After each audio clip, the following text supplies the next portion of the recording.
이 시간 함께 나누실 말씀 열왕기상 4장 20절에서 25절까지 말씀입니다.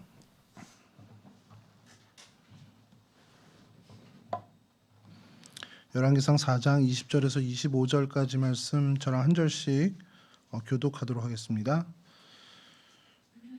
유다와 이스라엘의 인구가 바닷가에 모래같이 많게 되매 먹고 마시며 즐거워하였으며 솔로몬이 그 강에서부터 블레셋 사람의 땅에 이르기까지와 애굽 지경에 이르기까지의 모든 나라를 다스림으로 솔로몬이 사는 동안에 그 나라들이 조공을 바쳐 섬겼더라.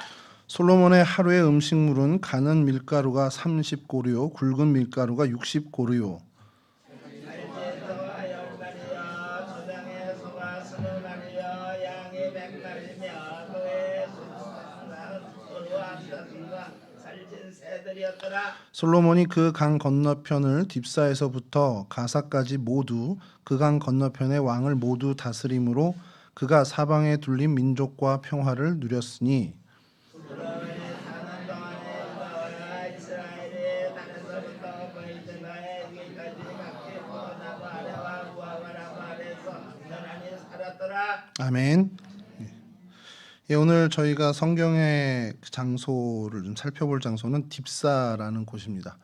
성경에 단 두 곳이 나오기 때문에요. 좀 굉장히 생소한 지명이기도 합니다. 딥사는 티푸사라는 이제 히브리 언어에서 나온 지명이고요. 가로지르는 곳이라는 뜻을 가지고 있습니다. 그러니까 뭔가 이렇게 횡단하는 어떤 그런 요충지에 있었던 동네다 보니까 그냥 딥사라고 불렀던 것 같습니다. 이 딥사라는 그 원형 티푸사의 원형이 파사흐라는 이제 동사에서 나온 건데 그것이 이제 뛰어넘다, 통과하다, 넘어가다라는 뜻을 가진 히브리어에서 이제 출발을 한 거죠. 솔로몬 왕국 때에 최북단의 영역의 장소로 이 딥사를 이제 성경학자들은 이야기합니다. 유브라데 강 건너편, 그러니까 강을 건너기 직전의 나루터라고 이제 보고 있는데요.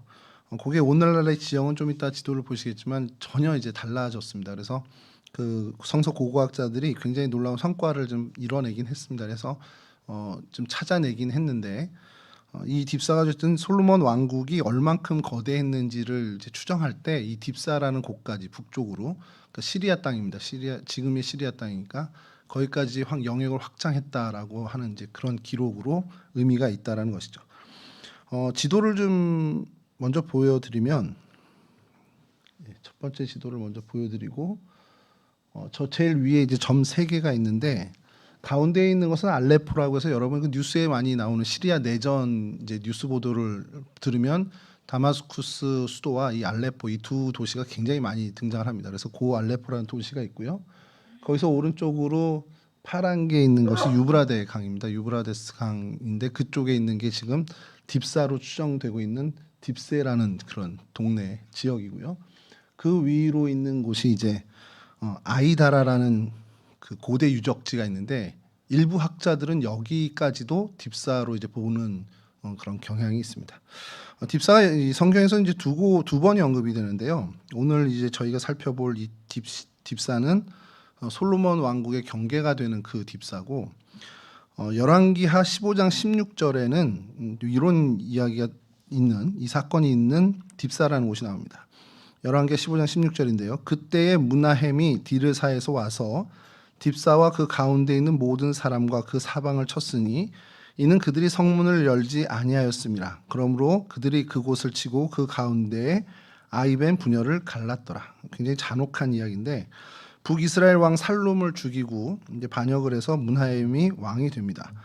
그때 이제 이 딥사 사람들이 성문을 열어주지 않는다. 이게 쿠데타에 협조하지 않았다는 이유로 그 딥사 주민을 잔인하게 학살을 합니다. 그곳이 이제 에브라임 지파의 땅에 있었던 딥사라는 도시인데 이게 성경에는 딥사라고도 등장을 하지만 이 동네를 다른 명칭으로 답부아나 엔답부아라고 이제 똑같이 같은 그 동네를 다른 말로 이렇게 표현하기도 합니다. 여호수아에서는 여기를 엔답부아 혹은 답부아라고 이야기하는 에브라임 지파에 있는 도시입니다. 그러니까 이렇게 이제 딥사라는 곳이 하나 있고요. 그리고 오늘 저희가 살피려고 하는 이 딥사는 솔로몬 북이스라엘 그러니까 통합왕국이죠. 통합왕국의 저 북이스라엘 제일 위쪽에 있는 그 영역까지를 경계를 이제 얘기하는 그 땅의 딥사를 좀 살펴보려고 합니다. 이 지도에서 조금 더 확대를 해 나가면요. 다음 지도를 좀 보여주시면요. 예, 조금 확대해서 이게 현재 시리아 지도인데 그 알레포라는 도시에서 이제 저쪽 파란 쪽이 이제 유프라테 강인데 그쪽으로 있는 추정지와 또 북쪽으로 있는 추정지 이렇게 두 곳입니다. 아이다라와 딥세라고 하는 그런 추정인데요. 좀 더 확대를 해서 한 장 더 보여드리면 예, 저 끝에 그리고 이렇게 이 정도 거리입니다. 이게 거리 감이 좀 안 오실 것 같아서 다음 사진 보여주시면 거리를 좀 재봤습니다. 그래서 알레포라는 곳에서 여기가 이제 제2도시예요. 시리아 현재 시리아의 제일 큰 다마스쿠스 다음으로 이제 큰 도시인데 알레포에서 저기까지가 100km입니다. 안 놀라시네요. 100km면. 제가 그래서 100km 직선 거리로 100km를 제기동에서부터 직선 거리로 그 100km를 잡아봤더니 서산읍 거기까지가 100km 직선 거리로 그리고 세종시 초입에 남풍새 톨게이트까지가 100km입니다. 직선 거리로. 그러니까 상당히 좀 먼 거리죠. 먼 거리고 그다음 사진 보여주시면 예, 아이다라라는 곳은 알레포에서 35km 정도 나옵니다. 서울에서 직선 거리로 35km면 어느 정도 될까요? 퀴즈를 한번. 예, 수지 비슷하게 나옵니다. 수지, 용인, 수원 시청역까지가 직선으로 제기동역에서 이 정도 거리입니다.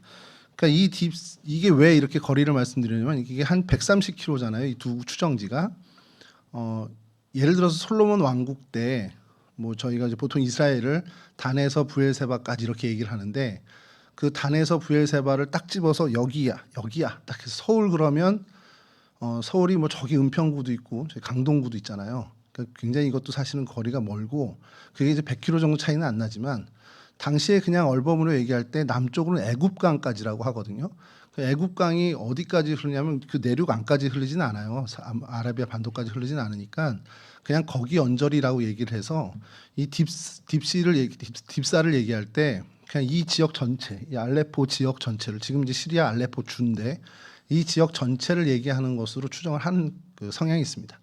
그러니까 딱 어느 한 지점 포인트만 갖고 그 스판만 그 경계로 하는 게 아니잖아요. 그리고 뭐 여기까지만 경계면 그 경계선이 거기까지만 삐죽 나오는 게 아니라 전체적인 경계선이 있기 때문에 이 아이다라까지 가능성이 있다라는 것이 이제 성경학자, 고고학자들의 이제 추정입니다. 그래서 이 130km 이 거리가 이게 경계선으로 좀 이어지는 그 북쪽 경계가 아니겠냐 이런 얘기를 하는데 그래서 그 다음 사진을 보여주시면 이건 이제 성경에 나오는 지도인데 예, 이스라엘이 있고 그 위에 레바논이 있고 시리아까지 점령했다는 겁니다. 솔로몬과 다윗 왕국 때.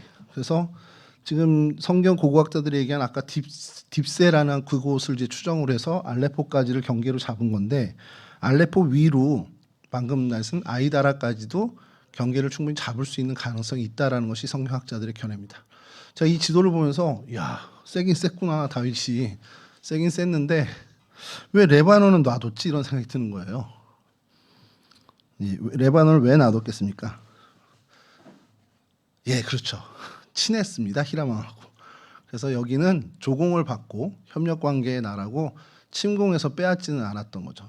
그 솔로몬 성전을 짓기 전에, 그러니까 다윗 때 이제 준비를 할 때 이 히람왕으로부터 레바논 백향목을 수입해 오죠.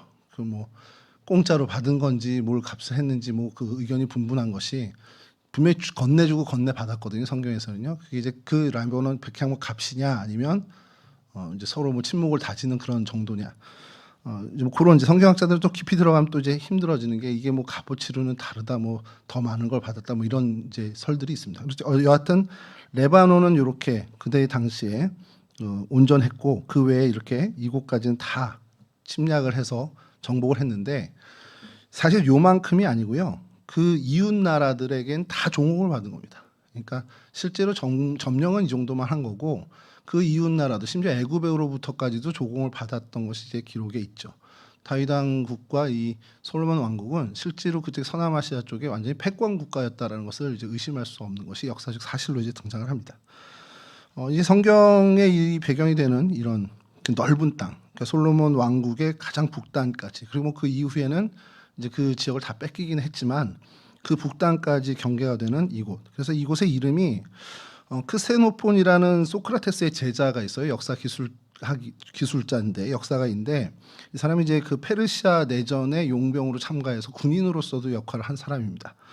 그 사람이 이제 스파르타에 정착을 하면서 저술 활동을 하게 되는데 이 사마리아 지역, 이 시리아 지역, 사마리아 시리아 이쪽 지역을 언급하는 가운데 이곳의 이름을 탑사쿠스라고 이제 지칭을 해요. 그래서 그곳이 그러니까 솔로몬 시대를 지칭하는 게 아니라 그 탑사쿠스라는 도시를 지칭을 하는데 이것이 전략적으로 그 군사적으로는 굉장히 중요한 요충지로 이제 기록이 됩니다. 그리고 그 탑사쿠시가 실제로 지금 이 알레포 주 전체를 이야기하는 것으로 추정을 하고 있고요.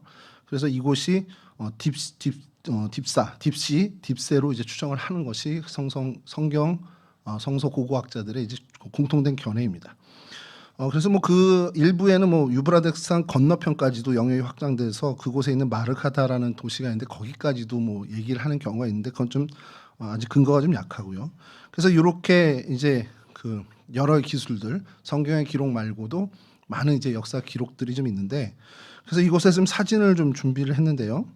이제 다음 첫 번째 사진 이제 표지판입니다. 딥시아프난이라고 발음을 한다고 그래요. 저도 구글의 도움을 받았습니다. 이렇게 도대체 어떻게 발음을 해야 되지? 근데 딥시아프난이라고 하는데 이게 딥시라는 것이 딥시가 이제 그 마을 어떤 요런 요새 뭐 요런 뜻을 갖고 있고 그다음에 아프난 요런 게 이제 좀 뭐 열매 뭐 이런 뜻을 갖고 있대요. 추정인데 그냥 그렇게 단어를 그래서 그냥 어떤 뭐 농작물이 풍성히 나는 그런 마을 정도로 이렇게 좀 보게 됩니다.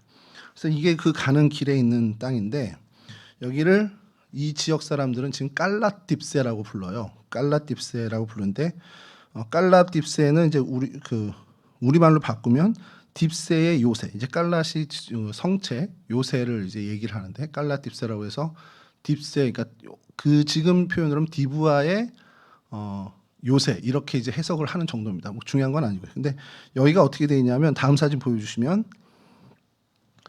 이 표지판을 따라서 가면 지금 현재 딥세라는 동네가 있습니다. 현재 그 해변가에 딥세라는 동네가 있는데 이 깔라딥세는 조금 달라요. 좌표도 다르고 그래서 좌표를 찍으면 바다 호수 한가운데 나옵니다. 섬처럼. 그래서 저희 동그라미가 있는 게 섬입니다. 그래서 다음 사진 보여주시면 이제 이것도 해변에서 찍은 사진이 다음 사진이 저 섬이고요. 그리고 저걸 확대한 사진이 다음 사진 보여주시면 이렇게 있습니다. 그래서 이 사진에서 그냥 여기까지만 제가 준비를 하고 그래 저 호수 한가운데 있는 그냥 섬 정도로 알려드리면 되겠다 했는데 한참 감사한 것이 우리 홍 권사님의 동생이 되신 홍순아 교수님이 배 타고 들어가셨더라고요. 배 타고 들어가서 사진을 찍으셨어요. 그래서 다음 사진 보여주시면 이렇게 있습니다. 사람은 살지 않고요. 이렇게 그냥 근데 여러분 좀 이상하지 않습니까? 여기가 무슨 성체가 있고 요새가 있고 이런 생각이 드시잖아요. 이게 역사적인 아픔이 있습니다. 다음 사진 보여주시면 이 깔라딥세라고 하는 곳이 추정하는 그 거의 이제 정설로 추정하는 곳인데 저 파란색이 유프라데스 강입니다. 근데 유프라데스 강이 저쪽에서부터 기울어서 이제 아래로 흐르잖아요. 그래서 이라크 뭐 바벨론까지 가는데 여기가 갑자기 좀 물의 양이 커지지 않았습니까? 저쪽 끝에. 폭이 넓어졌죠. 왜 넓어졌을까요? 제가 오늘 지금 이렇게 범람 비슷한데요. 댐을 만들었습니다. 댐을 만들어서 여기가 호수가 된 겁니다. 그럼 여러분 댐을 만들면 슬픈 일이 좀 벌어지긴 하잖아요. 제 친구가 영월인가 그 옆 언저리에 살던 친구가 서울 올라온 친구인데 자기 어릴 때 살던 동네가 없대요. 그래서 왜 그랬더니 수몰이 됐대. 그래서 저는 그게 무슨 말인지 몰랐거든요. 그랬더니 잠기는 게 있구나. 그래서 이제 보상받고 나와서 뭐 어디 2층 집 살았다고 뭐 되게 자랑을 했는데 그렇게 여기가 깔라디스가 수몰 지구가 된 겁니다. 그러니까 성경의 이야기는 솔로몬 시절에 이 딥사가 지금은 수몰 지역으로 거의 보는 것이 이제 정설입니다. 물론 이제 그 성체가 있었던 그 요새가 있었던 곳 정도를 이제 그 지역 이제 한 조그만 지역을 이제 이야기하는 것이고 성경에서 이야기한 경계가 되는 딥사는 여기 알레포 주 전체를 이야기하는 것으로 이제 보는 것이 사실은 온당하죠. 근데 여기에 어쨌든 그 성체가 있었던 군사 요충지가 되었던 요곳은 이제 물에 잠긴 것이 확인됐고 현재는 독일의 발굴팀이 지금도 2025년 현재도 발굴 중에 있다라고 해요. 그래서 이 댐이 1968년에서 73년까지 건설이 됐고요. 그래서 댐이 만약 타부가 댐이라고 하는데 뭐 그냥 일명 유프라데스 댐이라고도 하고 그 시리아 사람들은 혁명 댐이라고도 합니다. 그러니까 이 부르는 호칭이 좀 다르긴데 어쨌든 이렇게 해서 호수가 생겼는데 이 호수 이름이 아사드 호수입니다. 아사드 호수 안에 잠겨 있다라고 보시면 됩니다. 그래서 이것으로 그냥 끝을 내야 되겠다. 우리가 오늘 성경의 장소는 물에 잠겼습니다. 더 볼 거 없습니다. 이래야 되는데 그래서 다음 사진이 이제 댐인데 규모가 크지는 않아요. 그렇게 크지는 않은데 이게 아마 반대편 쪽에서 본 것 같아요. 그러니까 댐 저쪽이 수몰 지역이고 이쪽이 이제 하류 쪽인 것 같습니다. 그래서 이곳으로 그냥 이걸로 끝이어야 되나 생각하는데 성서 고고학자들도 되게 집착하는 사람들인 것 같아요. 그 깔라팁세라는 곳에 있는 성체를 안에서 들어가서 발굴을 해야 되는데 그게 뭐 잠겨 있으니 그래서 제대로 발굴 작업이 잘 안 되겠죠. 뭐 독일이 되게 발굴팀이 기술이 좋아서 뭐 많은 발굴의 어떤 뭐 그런 성과들이 있다고는 하는데 그래서 그때 당시 어떤 성체와 그 요새와 비슷한 것이 이 알레포 지역에 좀 있지 않을까라는 생각을 하고서 이제 찾아낸 것 그것이 아인다라라는 곳입니다. 이 아인다라는 아까 알레포 위에 있는 그 도시인데 거기에 이런 성체가 발굴이 됩니다. 보여주시면 다음 사진 보여주시면 요건 이제 성체 겸 성전에 가까운 그러니까 종교 신전 겸 어떤 성의 요새로 이제 보이는 그런 곳이 발굴이 됐어요. 딱 봐도 좀 뭔가 있어 보이지 않습니까? 그래서 다음 사진 보여주시면 여긴 자료들이 굉장히 많더라고요. 그래서 여기 각종 이제 신상들이랑 그 다음 사진도 보여주시죠. 그리고 어떤 터들도 있고요. 주거했던 그 흔적들도 있고 다음 보여주시면 이제 제단의 흔적이라고 하는데 이런 부분도 있고요. 그 다음은 이제 동물 형상을 하는 석상이죠. 그리고 그 다음 게 좀 의미가 좀 있는데요. 날개 달린 동물입니다. 사자 같기도 하고. 근데 이게 약간 이제 이스라엘 구약에 있던 어떤 상징물에도 비슷한 것들이 좀 등장을 한다고 해요. 그래서 당시 어떤 그 종교들이 좀 약간 혼합형 양상이 좀 있었던 것으로 보고 왜 우리 이제 여호와 성전에도 그룹이 있잖아요. 날개를 덮은 물론 그건 동물 형상은 아니지만 그런 어떤 것들이 좀 비슷한 그런 어떤 그래서 이게 굉장히 솔로몬의 성전과 솔로몬의 왕궁을 그리고 이제 깔라팁스에 있는 어떤 요새들을 연구하는데 굉장히 비교 분석할 수 있는 좋은 자료가 되는 성터라는 겁니다. 이곳이 이제 아인다라라는 곳인데, 그러니까 지금도 여기는 그냥 고대 유적지로 이야기하고 있습니다. 근데 여기도 슬픈 일이 벌어집니다. 여기도 이제 수몰된 건 아니고요. 다음 사진 보여주시면 아인다라 템플이라고 했는데요. Before the bombing입니다. 그리고 밑에는 After the bombing입니다. 폭격 전과입니다. 시리아가 내전 중이잖아요. 시리아 내전에 2012년인가 14년에 알레포에서 큰 전투가 이제 벌어집니다. 반군하고 정부군이 해서 그래서 많은 폭격들이 벌어지면서 그 알레포 지역 전체에 큰 피해가 있었는데 그때 여기도 폭격을 당해서 이렇게 아래 사진처럼. 그러니까 이게 좀 논란이 있는 게 사람이 거주하는 데도 아니고 군이 주둔하는 곳도 아닌데 저렇게 한 것을 봐서 이제 반군은 약간 IS 계열이잖아요. 그 반군들이 좀 우상이라고 걔네들 입장에서 우상이라고 하는 것들 많이 이제 불상도 이제 파괴하는 그런 성향들이 있는데 그래서 이제 어떻게 보면 의도하고 이런 어떤 고대 유적들을 파괴한 거 아니냐라는 의심을 하고 있습니다. 이런 상황입니다. 그리고 이제 요 두 곳 어떤 유적지로서의 두 곳 그 깔라팁세하고 이 아인다라라는 곳이 이렇게 돼 있는데 어쨌든 이제 지금은 여기 이제 폭격을 당하니까 더 연구하기는 어렵고요. 그래서 그냥 연구가 중단되는 게 아니고요. 알레포 주 안에 주도가 되는 알레포시, 그러니까 이 시리아에서 두 번째로 큰 도시인데 이곳에 좀 의미 있는 그 유네스코 문화 거기에 등재가 돼 있는 곳이 하나 있습니다. 그래서 그곳도 이제 성서 고고학자들은 비교해서 연구를 하는 곳인데요. 그래서 그곳 사진을 보여드리면 먼저 이제 알레포시입니다. 알레포 시내고요. 여기 뭐 굉장히 큰 도시입니다. 뭐 적은 도시는 아니고요. 다음 사진 보여주시면 이게 시내 부분입니다. 근데 이 동네에 좀 독특한 것이 하는데 구도심에 뭐 지붕 형태가 이렇게 그 도심 형태에 좀 특이할 만한 한 구조물 하나가 있습니다. 다음 사진 보여주시면 도심 안에 뭔가가 있어요. 축대가 높이 쌓여져 있고 우리는 이제 성이 온전하게 이렇게 남아 있는 게 별로 없잖아요. 이제 고궁 정도만 있고 이제 뭐 어떤 전투의 어떤 의미로서의 성이 남한산성도 가봐도 뭐 그렇게 크게 남은 건 없는데 요게 이제 성체라고 이제 부르기인데 이제 성과 요새를 합친 게 이제 성체인데 그 성체의 모습을 가지고 있는 것이 구도심 한가운데 이렇게 자리하고 있습니다. 이게 역사적인 가치가 굉장히 커서 이제 연구의 대상이 되고요. 많은 연구들의 실적이 있습니다. 이것을 이제 이곳에서 바라본 것이고 좀 항공 사진으로 찍은 것이 보면 다음 사진 보여주시면 생각보다 웅장합니다. 이렇게 되어 있습니다. 그래서 이게 시리아 이제 북부 이 알레포라는 구시가지 중심에 있는 이제 성체인데 이게 역사로 치면은 이 지역이 한 기원전 3000년 전부터 이런 군사 도시화돼 있다는 알레포 지역 전체가 알레포시뿐만 아니라 그래서 이런 어떤 성체들이 좀 발달을 했는데 저 뚝방이나 이렇게 높이 올라간 그 토목 작업은 기원전 3000년 전부터 했던 것으로 보고 있고요.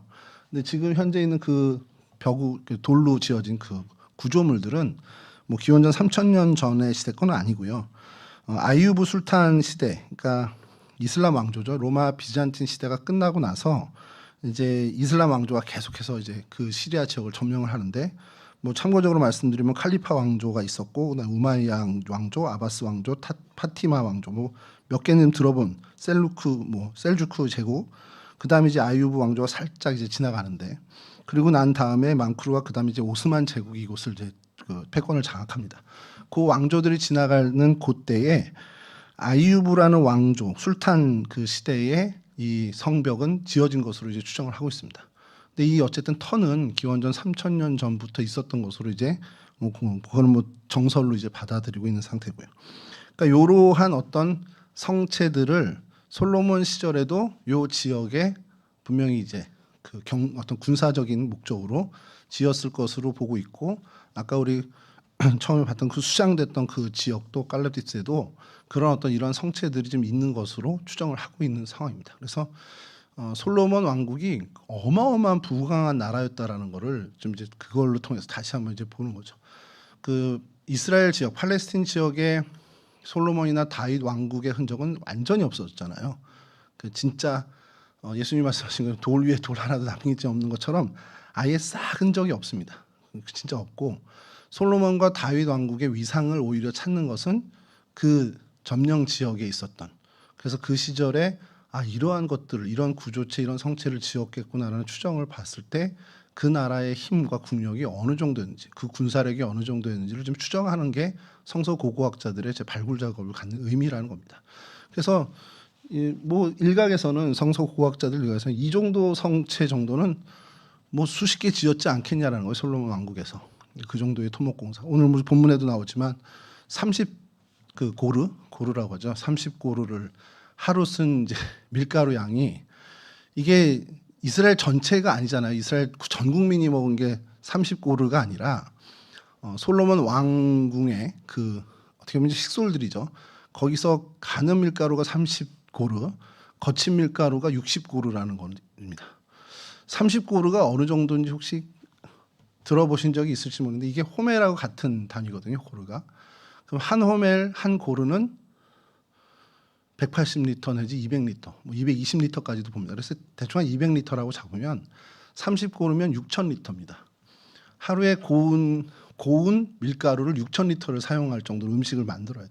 그러니까 어마어마한 부가 있었던 거니까 솔로몬이 고백한 것처럼 모든 세계의 부가 뭐 강물이 바다에 흘러드는 것처럼 흘러 들어왔다라고 하는 표현이 과장이 아닌 정도로 솔로몬이 누렸던 건 저희가 성경에서 뭐 한두 줄로 할 정도의 그 부강함이 아니라는 겁니다.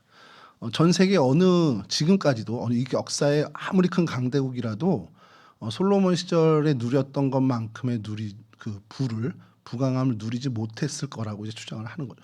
그러니까 그런 정도의 국력이 있었던 곳이라면 이 뭐 알레포 성체 같은 정도 이런 뭐 군사는 군사력은 충분히 그때 당시에 이제 발휘 그 토목 공사를 충분히 했을 것이라고 이제 추정하는 것이 이제 그 성서 고고학자들의 이야기입니다. 그래서 이 알레포가 좀 참고로 요거는 이제 다른 얘기인데 사진을 다음 보여주시면 이제 내전이 계속 있습니다. 그래서 시리아 내전을 저희들이 뭐 세계 전쟁을 위해서 좀 기도를 해야 될 필요가 있지 않나. 다음 사진 보여주시죠.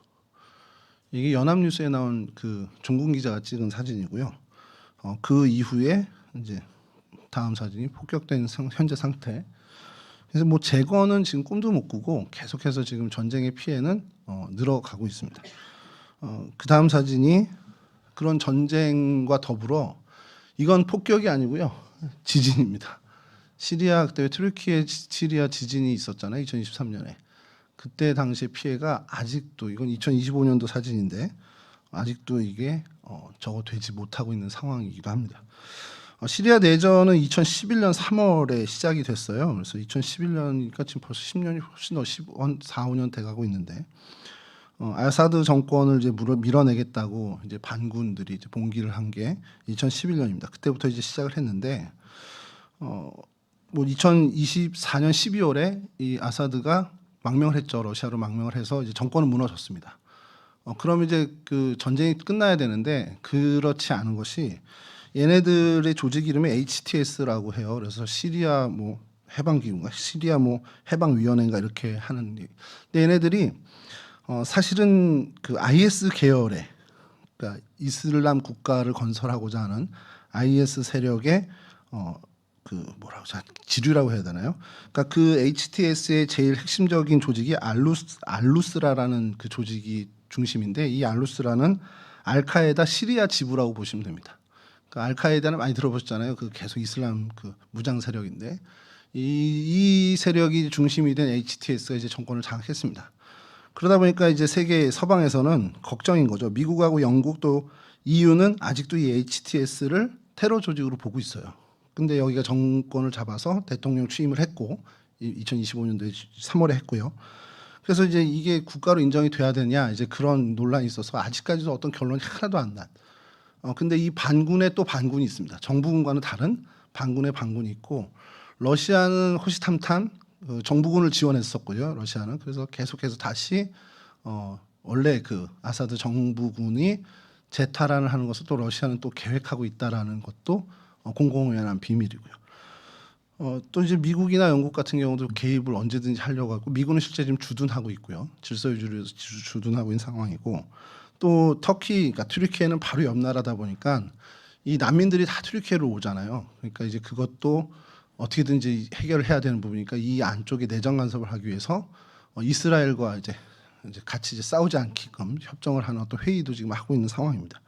그래서 계속해서 하는데, 문제는 이런 것들이 어떤 피해도 피해인데 이곳에 어쨌든 난민들이 지금 굉장히 문제라는 거죠. 이 난민들이 뭐 몇 천만, 2,300만 정도로 얘기를 하고 있는데 그 뭐 방법이 없는 현재 그런 상황이기도 합니다. 그리고 그런 와중에 2023년 2월에 또 지진까지 일어나서 뭐 이게 뭐 최소 17만 명 이상의 그 사망자가 있다라고 이제 현재 이제 보고는 통계는 돼 있는데, 그러니까 이제 전쟁도 있고 게다가 이제 겨울에 지진까지 일어나고, 그러니까 여기는 뭐 정말 생지옥과 같은 그런 곳이라는 겁니다. 그래서 시리아가, 저희는 이제 먼 곳에서 이제 기사로만 듣고 하다 보니까 이번에 그냥 하다 보면 이게 그러니까 기록이 된 역사에서 네 번째로 큰 지진이더라고요. 그러니까 이제 강도가 큰 게 아니라 피해 규모가 네 번째로 큰, 그러니까 역사에서 기록에 있는 것 중에서는 가장, 그러니까 현대사에서는 어떻게 보면 가장 근대에 들어와서는 가장 큰 지진이라고 이제 보기도 합니다. 여러 이 상황들을 보면서 그냥 여기만 딱 장소와 사건과 그것만 딱 하면 좋은데, 그냥 시리아 내전이 계속 이거를 조사하는 동안에 계속 관계가 되는 거예요. 뭐 유적도 파괴가 되고, 뭐 이것도 이렇게 되고. 그러니까 이제 그런 것들 보면서 우리 말씀을 나눌 때 이 시리아 내전에 대해서 또 지진 피해에 대해서 뭔가 우리가 할 수 있는 건 없겠지만 그래도 좀 기도하는 그런 부분들은 좀 있지 않아야 되니까라는 생각을 합니다. 근데 이제 이런 전체적인 거 다 보면서 솔로몬 왕국이 참 대단했구나라는 걸 다시 한번 이제 깨닫게 됐습니다. 저 같은 경우. 그래서 여기서 있었던 사건을 가지고 뭐 하기는 좀 어렵고 해서 그냥 솔로몬 시절에 대해서 좀 묵상을 하다가 20절 이게 4장을 이제 그래서 이제 눈여겨 보게 된 겁니다. 열왕기 4장에 20절 말씀인데요. 4장 20절 말씀을 띄워드리면 이거 좀 띄워주시죠. 4장 20절. 오늘 보면 20절입니다. 유다와 이스라엘의 인구가 바닷가의 모래같이 많게 되매 먹고 마시며 즐거워하였으니. 그러니까 인구가 많아졌는데 그럼에도 불구하고 먹고 마실 것이 풍족했다라는 겁니다. 그러니까 새 번역은 이걸 좀 잘 번역을 하고 있는데요. 새 번역에서는 이제 요거까지 문맥이 조금은 다르게 읽어드리면 유다와 이스라엘에는 인구가 늘어나서 마치 바닷가의 모래알처럼 사람이 많아졌지만 먹고 마시는 것에 모자람이 없었으므로 백성들이 잘 지냈다. 이게 이제 어떻게 보면 원어를 잘 어순에 맞게 잘 번역한 저기기도 합니다. 그 본문의 어떤 내용이기도 합니다. 그러니까 사람이 그렇게 바닷가의 모래알처럼 많아졌지만 그래도 먹고 마시는 게 전혀 부족하지 않아. 그런 나라였어라는 것을 이제 기록하는 겁니다. 근데 왜 표현을 하필이면 바닷가의 모래알이라고 열왕기 기자가 그렇게 했을까라는 생각이 좀 듭니다. 이거는 이제 끌어온 겁니다. 아브라함과 하나님의 약속에서 이제 끌어온 거죠. 그래서 창세기 22장 17절에 내가 내게 큰 복을 주고 네 씨가 크게 번성하여 하늘의 별과 같고 바닷가의 모래와 같게 하리니 네 씨가 그 대적의 성문을 차지하리라. 그러니까 이 하나님과 아브라함의 약속이 이 솔로몬 시대에 이루어졌다라는 것을 이 열왕기 기자가 뭐 이제 포로기에 이제 아무래도 쓰여졌다고 저희가 보고 있는데 이 열왕기 기자가 이 하나님의 성취가 이루어졌다라는 그래서 백성들을 위로하는 어떤 그런 차원에서 이 표현을 가지고 온 것이 아니겠냐라는 것이 성서학자들의 이야기입니다. 그만큼 정말 그 하나님이 복에 복을 주셔서 이 솔로몬 왕국이 정말 강성해졌다라는 겁니다. 유브라데 강에서부터 블레셋뿐만 아니라 인근의 모든 지역 그리고 애굽까지도 그 경계까지도 영토를 점령하고 또 심지어 그 주변의 모든 국가들로부터 종용을 받는 명실상부한 이 시대의 패권 국가였습니다. 근데 이 솔로몬이 받은 이 복이 이런 어떤 물질적인 것만 있는 게 아니라는 거죠. 저희가 잘 알고 있듯이 솔로몬은 하나님으로부터 인간 이전에도 없고 이후에도 없는 하나님으로부터 지혜를 받은 사람입니다. 그러니까 이 지혜는 전 세계의 명성이 퍼질 정도로 대단했던 지혜를 가졌던 사람이고, 그러니까 그가 가졌던 지혜, 그러니까 어떤 개인의 능력적인 부분도 정말 탁월한 이전에 어떤 사람보다 뛰어난 능력을 하나님으로부터 받았고, 또 하나님이 부의 어떤 물질의 풍요함도 주셨고, 또 심지어 영토까지도 하나님께서 더불어 이렇게 허락하셨죠. 이 모든 것이 하나님으로부터 온 것이고 하나님이 부어 주신 것임을 저희는 잘 알고 있습니다. 솔로몬도 이것을 잘 알고 있었죠. 근데 이 솔로몬을 보면서 저희가 생각해야 하는 것이 질문을 좀 해볼 필요가 있는 거죠. 그럼 왜 하나님이 솔로몬에게 이와 같은 복을 주셨을까? 이게 그러면 우리에게도 스스로 질문하는 거죠. 왜 하나님이 우리에게 이 복을 주셨을까? 나에게 왜 이 복을 주셨을까? 예전에 그 영화 설교를 청년들과 함께 하면서 그 반지의 제왕을 잠깐 보고서 이제 영화 설교를 한다고 제가 한번 시도를 해본 적이 있는데, 그때 핵심 주제는 그겁니다. 그 절대 반지라고 하는 것이 있는데 그 반지가 갑자기 나한테 주어진 거예요. 아무 힘도 없고 아무 능력도 없는 나한테 이게 주어진 거죠. 이 반지가 왜 나한테 왔을까? 이게 그 모든 영화에 사실 관통하는 주제입니다. 저희가 오늘 살아갈 때 뭐 하나님이 우리에게 뭐 솔로몬처럼 이렇게 많은 것을 주지는 않으시겠지만 무언가 우리가 하나님으로 받았다. 그러면 이게 왜 소위 말하는 복이 은혜가 내게 임했을 때 이게 왜 나한테 왔을까라는 것을 질문해야 한다는 겁니다. 그러니까 솔로몬도 그 질문을 하고 그 질문에 바른 대답으로 하나님 앞에 응답을 했어야 한다는 거죠. 그래서 초반에는 사실 그렇게 잘했어요. 그 지혜를 주신 것과 이 부강함을 주신 걸 가지고 하나님을 위한 하나님의 성전을 짓습니다. 그러니까 대단한 사람이긴 하죠. 여러분, 하나님이 복을 주시는 건요, 첫 번째는 복을 누리게 하시는 거죠. 뭐 복을 받은 사람 복 누리라고 주신 거니까 그건 맞죠. 근데 복을 누리면서 누리는 것만으로 끝나는 게 아니라는 겁니다. 하나님이 복을 주신 목적은 그 복을 누리는 것에 끝나는 게 아니라 더 나아가 그 복을 어떻게 관리할 것인지를 하나님께서 지켜보신다는 거예요. 하나님이 솔로몬에게 지혜를 주시면서 조건을 붙이십니다. 그게 열왕기상 3장 13절 14절 말씀인데요. 내가 또 네가 구하지 아니한 부귀와 영광도 내게 주노니 네 평생의 왕들 중에 너와 같은 자가 없을 것이라. 네가 만일 네 아버지 다윗이 행함같이 내 길로 행하며 내 법도와 명령을 지키면 내가 또 네 날을 길게 하리라. 그러니까 하나님이 요구하신 것은 네 아버지 다윗이 행한 것처럼 네가 내 길, 여호와의 길을, 여호와의 법도를, 여호와의 명령을 지켜라. 내가 이 많은 복을 줄 테니 그걸 가지고 너 바른 길 걸어라. 이게 하나님의 조건이었습니다. 여러분, 복을 누리는 것만큼 그 복을 하나님 뜻 안에서 관리, 지켜가는 삶이 굉장히 중요하다는 거죠. 복을 주셨다면 하나님이 그 복을 주신 이유에 맞는, 그 목적에 맞는 그 방향으로 그 복을 가지고 가는 것이 굉장히 중요하다는 겁니다.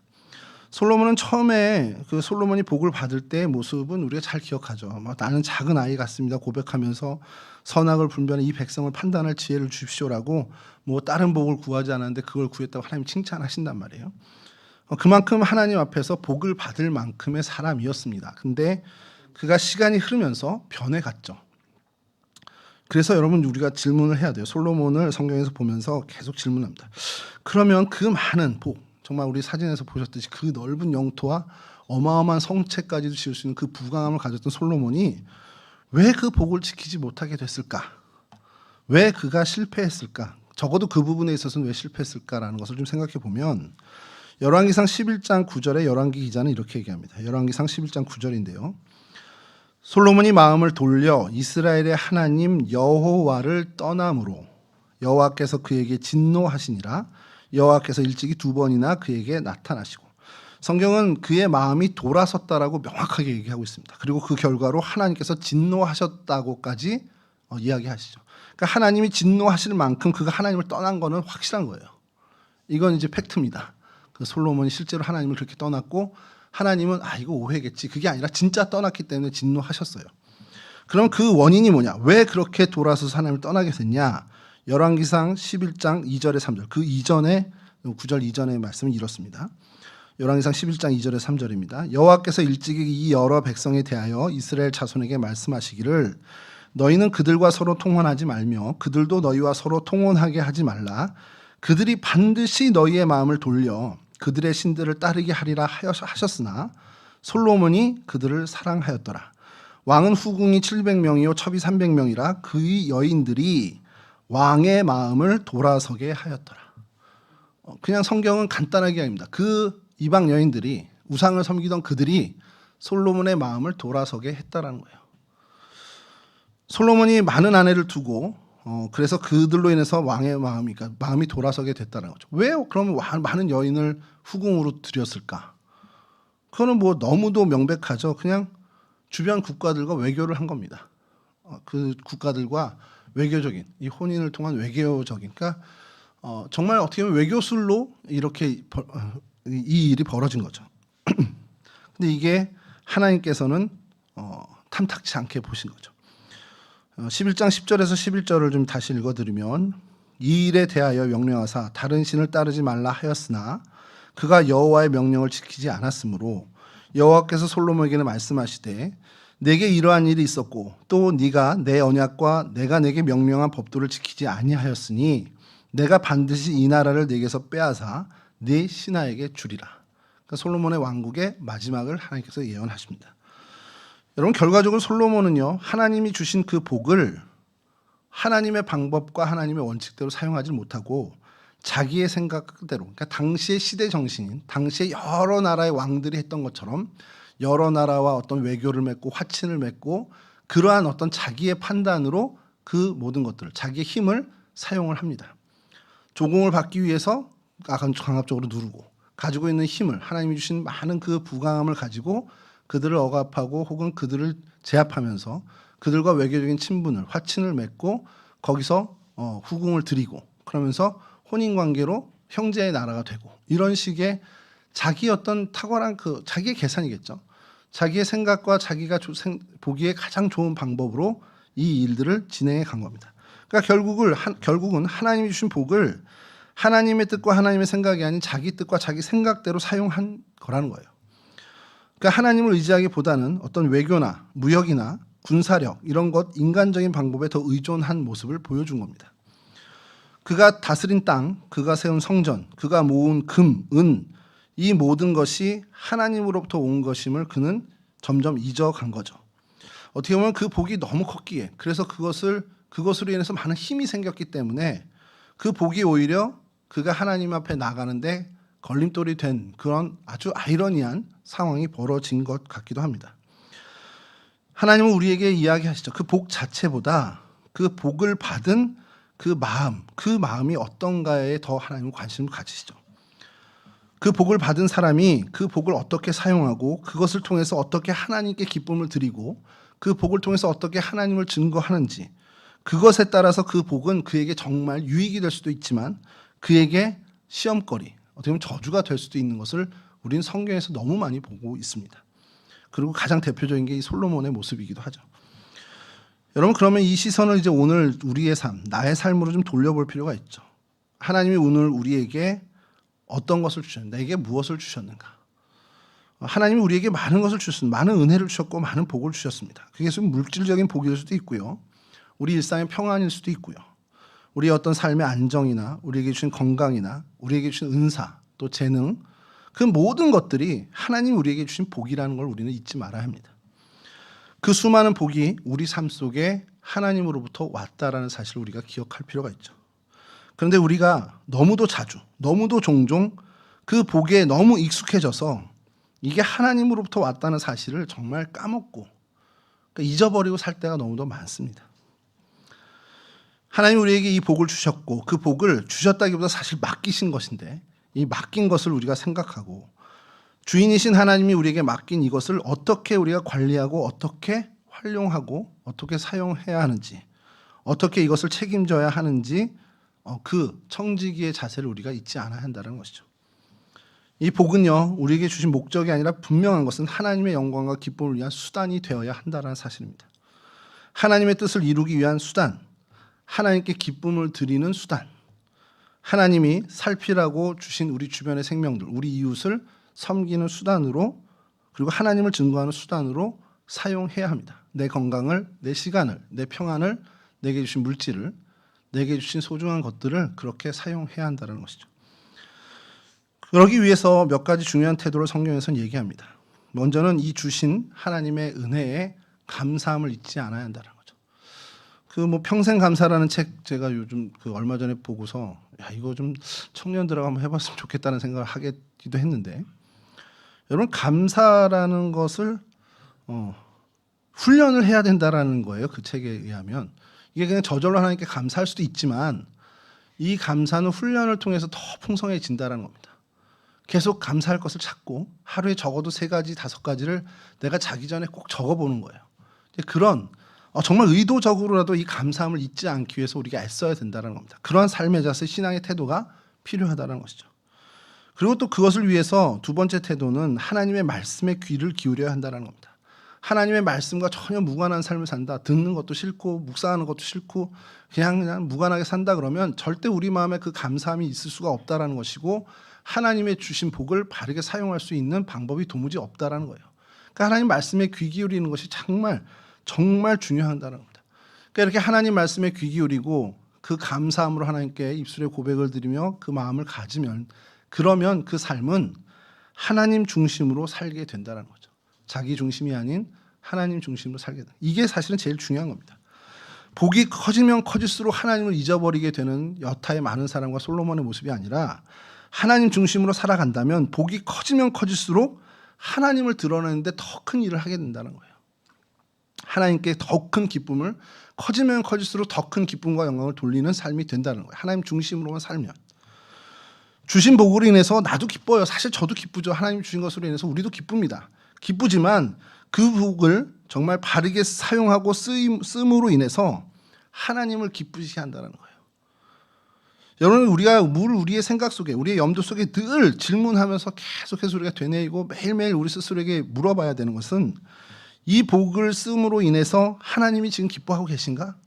하나님이 내게 주신 이 건강을 내가 지금 이렇게 사용하고 있는데, 하나님이 주신 나의 재능을 내가 지금 이렇게 쓰고 있는데, 하나님이 주신 이 물질을 내가 지금 이렇게 쓰고 있는데, 이게 정말 하나님이 기뻐하시는 건가? 라는 질문을 매 순간 해야 된다는 거예요. 하나님이 넉넉함을 주셔서 풍성함을 주셨는데 그냥 놀러만 다니는데 쓴다, 하나님이 기뻐하실까? 이 질문을 하라는 거예요. 근데 그 질문에 그럼 하나님이 기뻐하시지, 그럼 써요. 근데 하나님이 기뻐하시는 거 아닌 것 같아, 그럼 딱 끊으라는 겁니다.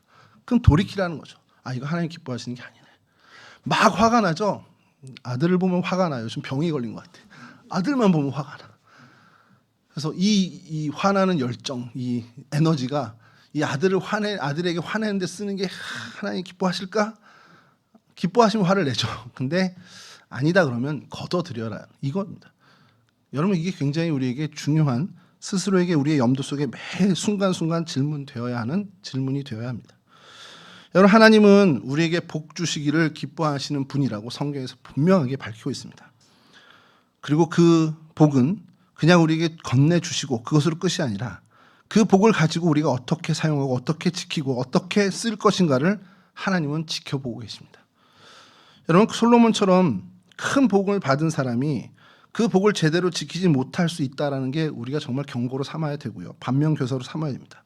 오히려 그 사람보다는 작은 복일지라도 하나님을 위해서 바르게 사용해서 하나님께 기쁨을 드리는 삶이 솔로몬보다 훨씬 더 귀하고 값진 인생이라는 것. 하나님이 그렇게 여겨주신다는 것을 우리 잊지 말고 하나님이 주신 것, 선한 것들을 하나님의 뜻을 이루는 수단으로 삼는 거룩한 삶을 사는 청지기들이 되어야 한다는 사실이죠. 내게 주신 많은 것들 다시 한번 그 은혜를 계수할 수 있으면 좋겠고요. 그 은혜를, 그 복을 하나님을 위해서 어떻게 내가 다시 사용할까 고민하고 질문하는 그런 신앙의 자세를 가지고 살아가는 저와 여러분 되시기를 주님의 이름으로 간절히 축원합니다.